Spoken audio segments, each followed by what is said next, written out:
හිතන්නකෝ ඔයා පාවිච්චි කරන Facebook එක Gmail පාස්වර්ඩ් එක හොරු අතට ගියොත් මොනවා වෙයිද කියලා. දැන් ඒ වගේ දෙයක් වෙලා තියෙනවා. හැබැයි එකක් දෙකක් නෙවෙයි.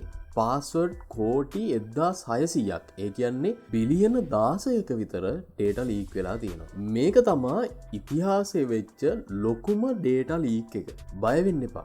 මේ වීඩියෝ එකෙන් මම ඔයාලට සරලව කියලා දෙනවා. මොකක්ද මේ උනේ?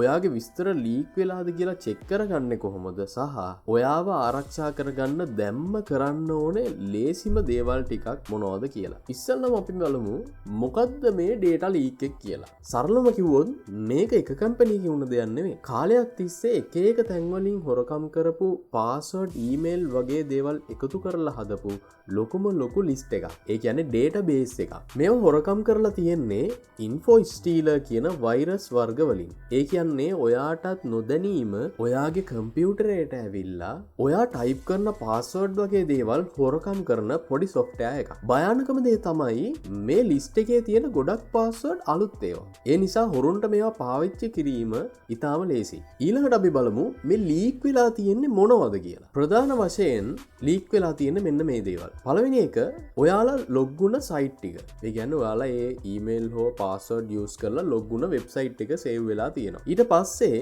ඊට අදාළව ඔයා ලොග් වුණ යූසර් නේම් එක. ඒ යූසර් නේම් එකට අදාළ පාස්වර්ඩ් එක. හැබැයි සමහර වෙලාවට මේක මීට වඩා දරුණු වෙන්න පුළුවන්. මේ ලිස්ට් වල කුකීස් කියන දේවලුත් තියෙනවා. ඒ කියන්නේ ඔයාව වෙබ්සයිට් එකක ලොග් කරලා තියාගන්න පාවිච්චි කරන පොඩි ෆයිල්ස්. කවුරු හරි මේව හොරකම් කළොත් ඔයාගේ පාස්වර්ඩ් එක නැතුවම ඔයාගේ account එකට ඇතුළු වෙන්න පුළුවන්. ඒකයි මේ ලීක් එක ගොඩක් භයානක. මේ data leak එක ඇතුලේ මේ ලිස්ට් එකේ ඔයාගේ data තියනවද කියලා අපි බලමු. හරි. දැන් බලමු ඔයාගේ ඊමේල් එක මේ ලිස්ට් එකේ තියනවද කියලා. මේකට තියෙන හොඳම විශ්වාසම වෙබ්සයිට් එක තමයි Have I Been Pwned. මම ඔයාලට පෙන්නන්නම් ඒක චෙක් කරන විදිය. මුලින්ම ඔයාගේ බ්‍රවුසර් එකේ haveibeenpwned.com කියන වෙබ්සයිට් එකට යන්න. එතන තියෙන කොටුවේ ඔයාගේ ඊමේල් එක ටයිප් කරන්න.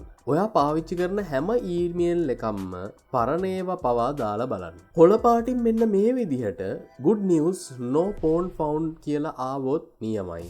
ඒත් ඒක 100%ක්ම ආරක්ෂිතයි කියන එක නෙවෙයි. රතු පාටින් මෙන්න මේ වගේ ඔයාගේ data breaches count එක ආවොත් ඒකෙන් පෙන්නනවා ඔයාගේ ඊමේල් එක ලීක් වෙලා තියෙන්නේ මොන තැන්වලද කියලා මෙන්න මෙහෙම පල්ලෙහායින්. මේක ගොඩක් සීරියස් ගන්න ඕන දෙයක්. ඊළඟට ඔයා ආරක්ෂා වෙන්න දැන්ම කරන්න ඕන පියවර 4ක් අපි කතා කරමු. ඔයාලගේ ඊමේල් ලිස්ට් එකේ තිබ්බේ නැතත් හැමෝම මේ පියවර ටික අනිවාර්යෙන්ම කරන්න.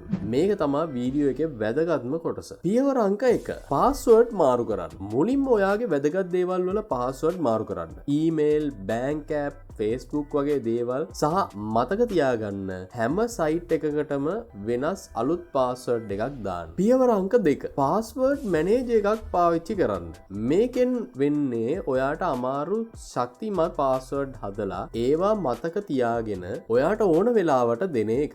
Bitwarden, LastPass වගේ නොමිලේ පාවිච්චි කරන්න පුළුවන් හොඳ ඇප් තියෙනවා. ඒවා යූස් කරන්න. පියවර අංක 3. Two factor authentication 2FA දාගන්න.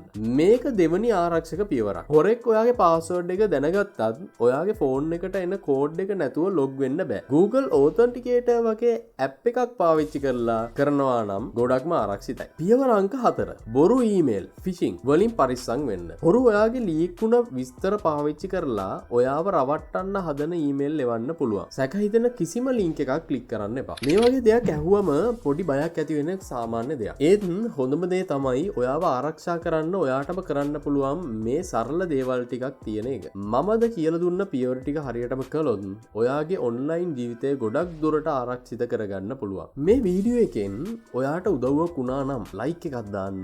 මේ වීඩියෝ එක ඔයාගේ යාළුවන්ටත් බලන්න ෂෙයා කරන්න. හැමෝම මේ ගැන දැනුවත් වෙන්න ඕනේ. තවත් ඉදිරියට මේ වගේ වීඩියෝ බලන්න ඔයාලා කැමැත්තේ ඉන්නවා නම් මේ channel එක subscribe කරලා තියාගන්න. මේ පිළිබඳ මොනවා හරි ගැටලු තියෙනවා නම් ඔයාලට මේ පල්ලෙහා comment section එකේ ඒවා දාන්න පුළුවන්. එහෙනම් ඊළඟ වීඩියෝ එකෙන් හමු වෙමු. ඔබට ජය.